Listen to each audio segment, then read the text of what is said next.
Hey there, and welcome to another of Andre's Artist Profiles. Now, you all know who this is, none other than Madonna Louise Ciccone. I think that's the way it's pronounced. You know, uh, we all know her story. She hung around on the New York club scene, got signed with Sire in 1982, recorded some demos, and ended up with this album, produced by Jelly Bean Martinez, Madonna, 1983. Madonna's albums around here, through record clubs and flea markets and used stores and stuff. Found a lot of these CDs for $1. They're not hard to find at all. It's Madonna, one of the hugest artists ever commercially, but I really like her stuff. I think she actually grew a lot as a singer. I think she's a very good singer now. Actually, pretty near sometimes great. Her sound is unique. She keeps up with the dance trends, but always maintains her style. And that's the way to be a pop star, I think. And firmly in control of her more controversial elements. Really in control of that, and I appreciate that. She has her flaws, but I appreciate how in control she is over what she does. Now, Lucky Star, Borderline, Holiday, Everybody, some of the greatest kind of, boogie funk dance of the era. Really stripped down, great stuff. There's a little fluff on here, like I Know It, but Burning Up's a great kind of new wave cut, and this made her, of course, a big MTV star with all those videos, and we all remember that. Now, if you want a serious groove, Like a Virgin, Angel, one of Madonna's greatest songs, Dress You Up. Bit of a hit parade here, but Nile Rodgers produced and played on this and put Madonna on the map as one of those artists to contend with, and that, she could actually start to make serious albums and be a serious contender as an artist. In 1984, this came out. Her first came out in 1983. Now, this came out a couple years later, 86. And, I remember this because, Madonna, cut her hair for this album cover and started going a little more on the blonde side. And the first song I heard on this was Live to Tell, which really showcased how much her vocals were maturing, and it's a beautiful song. And La Isla Bonita is my favorite song on this album, a great kind of Spanish pop song with a beautiful melody. And of course, there's True Blue and all of that. It's actually very much an album. She was known more for singles before this, but this actually showed her as being more of an album artist on this particular album. Papa Don't Preach, and Open Your Heart. Great dance funk numbers on those two. A little controversial, but this also started, I think, her whole gestalt as a bit of a gay icon with a video to Open Your Heart. Madonna was on a roll. And then, 1989, Like a Prayer. Love Song was written by Prince, but it's not really my favorite on the album.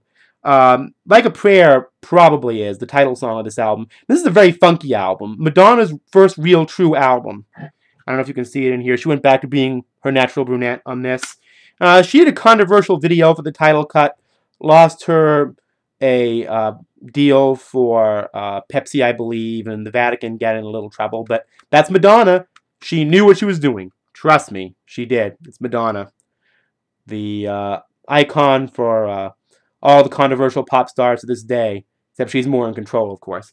Now, by this time in 1992, she put up this album called Erotica, got a tipper sticker for it and somebody's name, because I got this at a flea market. Anyway, by this time, Madonna was doing things like that book with, sex that was, steel bound and had her doing cheesecake photography with Dennis Rodman, stuff in the nude.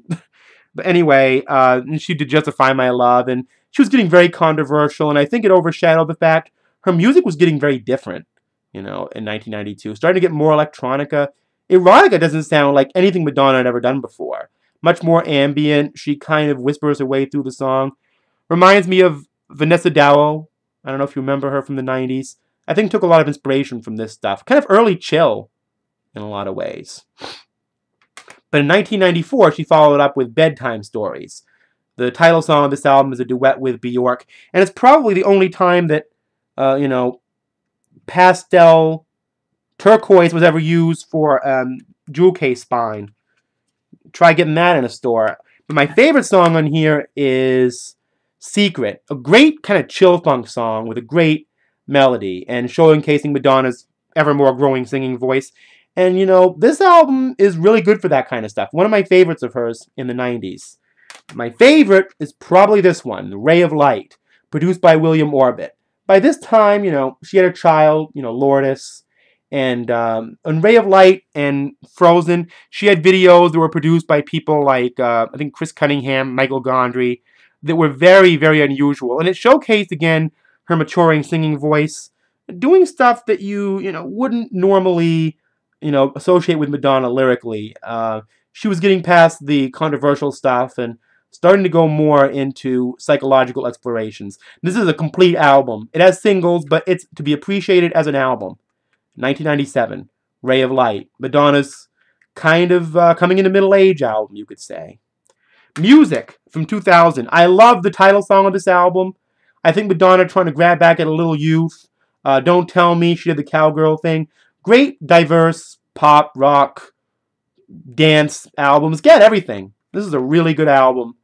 And not hard to find if you go to used stores or whatever. Worth getting. Okay. Now this is a deluxe edition. I got this at the outdoor radio station fair in 2003, American Life. Now, despite all the Che Guevara kind of imagery, this album came out, during the Operation Iraqi Freedom stuff.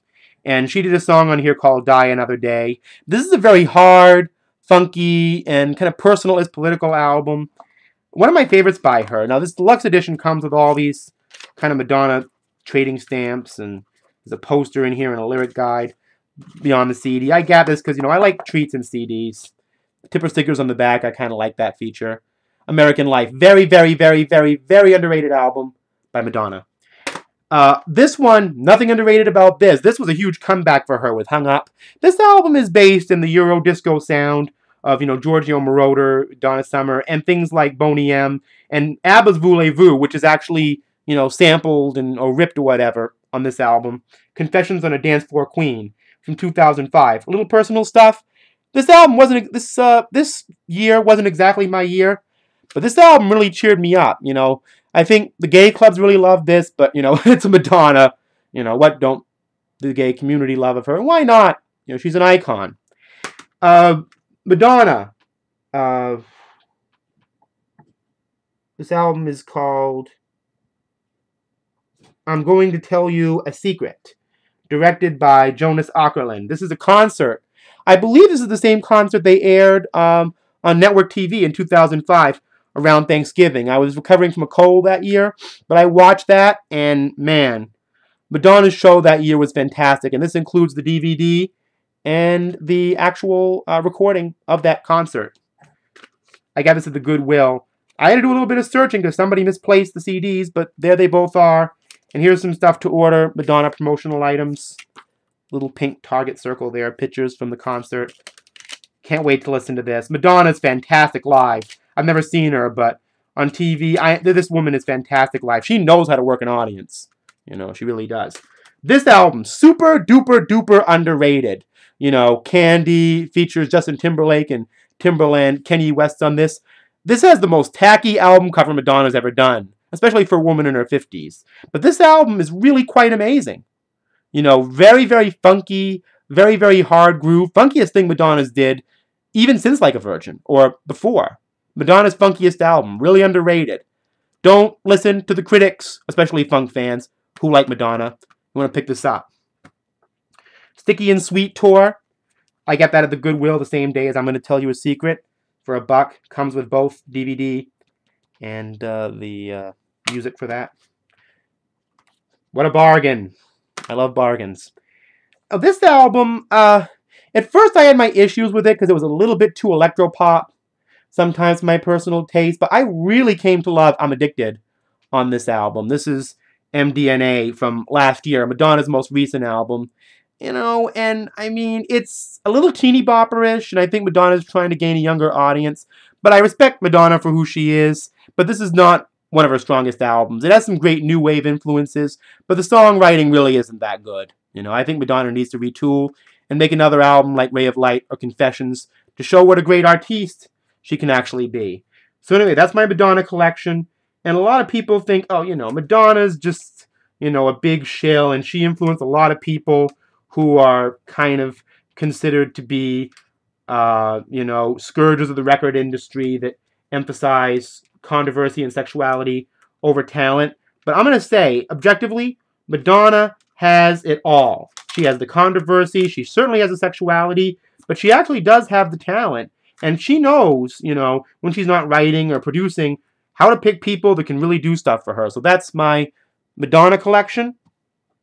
And happy birthday to Madonna and her family. See you next time.